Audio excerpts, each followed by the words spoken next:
जय श्री कृष्ण। राधे राधे। श्री कृष्ण गोविंद हरे मुरारे, हे नाथ नारायण वासुदेवाय। आ चैत्र मासमां આપણે સાંભળીશું ઓખા હરણ વાર્તા રૂપે ખંડ 5નો ભાગ 4. અનિરુદ્ધના સાથે ગાંધર્વ લગ્નની યુદ્ધ. તમે પોતાનું તથા મારું રક્ષણ કરો. પ્રમાદથી આવી ઉપેક્ષા શા માટે કરો છો? તમે એનો હમણાં જ વધ કરો, નહીંતર આપણા સૌનો એ વિનાશ કરી નાખશે. એટલું જ નહીં પણ બીજા સેંકડોનો નાશ કરીને આપણી ઓખાને લઈ જશે.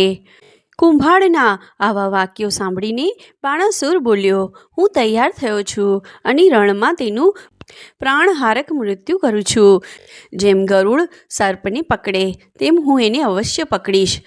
આમ કહીને બાણાસુરે રથ, ધ્વનિ, અશ્વો તથા સારથી સહિત ગંધર્વ જેવા આકારનો થઈને તે ત્યાં અદૃશ્ય થઈ ગયો હતો. માયાને ધારણ કરનાર એ બળવાન બાણાસુરે માયાથી ઢંકાઈને અદૃશ્ય રીતે તીક્ષ્ણ બાણો ફેંકવા માંડ્યા. તે સમયે બાણાસુરને અદૃશ્ય થઈ ગયેલો જોઈને અનિરુદ્ધ પરાજય પામ્યો ન હતો, તેમજ હિંમત પણ હાર્યો ન હતો. તેણે હિંમત એકઠી કરીને ચારે દિશાઓ તરફ જોવાનું શરૂ કર્યું. ત્યારે બાણાસુર ક્રોધિત થયો અને તેણે તામસી વિદ્યાનો આશ્રય લીધો. માયા ધારણ કરી તીક્ષ્ણ બાણો છોડ્યા, જેથી અનિરુદ્ધ સર્વરૂપના એ બાણો વડે ચારે તરફથી બંધાઈ ગયો. ત્યારે મેનાક પર્વતની માફક એ અડંગ ઊભો હતો. સર્પના મુખમય બાણોથી તેની ગતિ અને પ્રયત્ન અટકી પડ્યા હતા. તે ભૂત માત્રનો આત્મા હોઈ ગભરાયો ન હતો. પછી આવેશમાં આવી જઈને બાણાસુરે અનિરુદ્ધનો કટુવાણીથી તિરસ્કાર કરવા માંડ્યો. બાણાસુર ધ્વજનો આશ્રય લઈને ઊભો હતો અને અતિ ક્રોધિત વાણીથી બોલ્યો, હે કુંભાર, આપણા કુળને દૂષિત કરનારને તરત જ મારી નાખો. જેણે દૂષિત આત્માથી યુક્ત થઈને મારા ચારિત્ર્યને લોકમાં દૂષિત કર્યું છે. ત્યારે કુંભાણે તેને કહ્યું, હે રાજન, હવે મારી વાત ધ્યાનથી સાંભળો. આ કોનો પુત્ર છે અને અહીં ક્યાંથી આવ્યો તે તમે બરાબર જાણી લો. અથવા હે રાજન, ઇન્દ્રતુલ્ય પરાક્રમી આને અહીં કોણ લાવ્યું છે એ પણ તમારે જાણવું જોઈએ. આ મહારણમાં મેં એને અનેકવાર યુદ્ધ કરતો જોયો છે. તે કોઈ દેવપુત્ર હોય તેવો દેખાય છે. વળી તે બળવાન યુદ્ધ કલામાં પારગત હોઈ સર્વ કળાનો મહાપંડિત જણાય છે.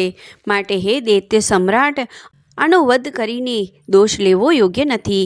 વળી આ તમારી રાજકુંવરી ઓખા એની સાથે ગાંધર્વ વિવાહ કરીને સારી રીતે જોડાઈ ગઈ છે. તેથી તે કન્યાને હવે બીજાને આપી શકાય તેમ નથી. તેમજ અન્ય બીજો કોઈ પુરુષ હવે એનો સ્વીકાર કરશે નહીં. આ કારણે આ પુરુષનો વધ કરવો એ વિચારવા જેવું છે. માટે તમે વિચાર કરો. એનું કુળ વગેરે જાણ્યા પછી તમને યોગ્ય લાગે તો વધ કરજો, અને યોગ્ય લાગે તો તેનું સન્માન કરશો. મને લાગે છે કે આ પુરુષનો વધ કરવા તે મહાન દોષ છે. એનું રક્ષણ કરવામાં મોટો ગુણ છે. એ સાથે જ મહાપરાક્રમી પુરુષ છે, સન્માનને યોગ્ય છે.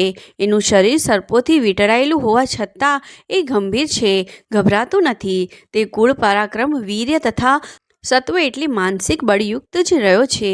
તે મરણ સમીપ ઊભો છે, છતાં બળવાન હોઈ આપણને કોઈ વિષાદમાં ગણતો નથી. માયાના પ્રભાવથી જો આ પુરુષ બંધાયો ન હોત તો બધાએ દેવગણોની સામે પણ યુદ્ધ કરવા તૈયાર જ ન રહેત. એ સર્વ યુદ્ધ માર્ગનો જાણકાર છે. એના ગ્રાતો લોહીથી ભીજાઈ ગયા છે, તો પણ તમારા કરતાં પણ પરાક્રમથી અધિક જણાય છે. પણ લાચાર છે કે સર્પોના બંધનથી બંધાઈ ગયો છે. આપણે સૌ એની સામે ઊભા છીએ તો પણ તે ગભરાતો નથી. તે મરણ તુલ્ય અવસ્થામાં પહોંચ્યો હોવા છતાં અડીખમ ઊભો છે. હે રાજન, આ યુવાન એટલો બધો વીર્યવાન છે કે તેમને કોઈ હિસાબમાં ગણાતો નથી. તમે 1000 હાથવાળા છો અને આ 2 જ હાથવાળો છે, છતાં પણ તમારી સામે યુદ્ધમાં અડીખમ ઊભો છે. એટલું જ નહીં પણ પોતાના પરાક્રમના મદમાં યુક્ત હોઈ તમારા પરાક્રમને લેખામાં ગણતો નથી. માટે હે રાજન, જો તમને યોગ્ય લાગે તો વીર્ય બળથી યુક્ત એવા આ પુરુષને આપણે અવશ્ય જાણવો જોઈએ. વળી આ પુરુષ સાથે જોડાયેલી આપણી કન્યા ઓખા બીજા કોઈ પુરુષની પત્ની બની શકે તેમ નથી. હે અસુર શ્રેષ્ઠ, જો એ કોઈ મહાત્માઓના કુળમાં જન્મ્યો હોય તો આપણને અતિ ઇષ્ટ જ થવો જોઈએ અને તેથી તે પૂજાને પ્રાપ્ત થશે, માટે એની રક્ષા કરો. કુંભાણ મંત્રીએ પોતાના વાક્યો પૂરા કર્યા પછી બાણાસુરે વિચારીને કહ્યું, ભલે તેમ થાવ. અને અનિરુદ્ધની ચારે તરફ રક્ષકોને ગોઠવ્યા અને મહાયશસ્વી બાણાસુર મહેલે પાછો ફર્યો. અનિરુદ્ધ માયાથી બંધાયેલ હતો. તેને જોયા પછી મુનિશ્રેષ્ઠ નારદજી દ્વારિકા ગયા. ત્યારે અનિરુદ્ધ વિચારવા લાગ્યો, મુનિવર્ય નારદજી દ્વારકા ગયા છે તો આ ક્રૂર દાનવ ખરેખર નાશ પામ્યો છે, કેમ કે હવે શ્રી કૃષ્ણનું અહીં મહાભયંકર યુદ્ધ થશે. કારણ કે નારદજી ત્યાં જઈને શંખ ગદા ચક્ર ધારણ કરનારા ભગવાન શ્રી કૃષ્ણને તે સાચી હકીકત જણાવશે, એ નક્કી વાત છે. અનિરુદ્ધ એમ વિચારતો હતો ત્યારે તેને સાપો વડે બંધનયુક્ત જોઈને ઓખા અતિ દુઃખી થઈને રડવા લાગી હતી. તેથી તેના નેત્રો અશ્રુઓથી ઉભરાઈ રહ્યા હતા. ત્યારે અનિરુદ્ધે ઓખાને કહ્યું, હે ભીરુ, તું શા માટે રડે છે? હે મૃગ નયની, ડર નહીં. હવે મને છોડાવવા શ્રી કૃષ્ણ અહીં આવશે. જેમના શંખનો અવાજ સાંભળીને જ દાનવો ટપોટપ ઢળવા માંડશે. અસુર સ્ત્રીઓના ગર્ભ પડવા લાગશે. અનિરુદ્ધે ઓખાને આમ કહ્યું ત્યારે તેને વિશ્વાસ બેઠો હતો અને તે પોતાના ક્રૂર પિતા બાણાસુરનો શોક કરવા લાગી હતી. ઓખાહરણ ખંડ 5મો સમાપ્ત. જય શ્રી કૃષ્ણ. રાધે રાધે.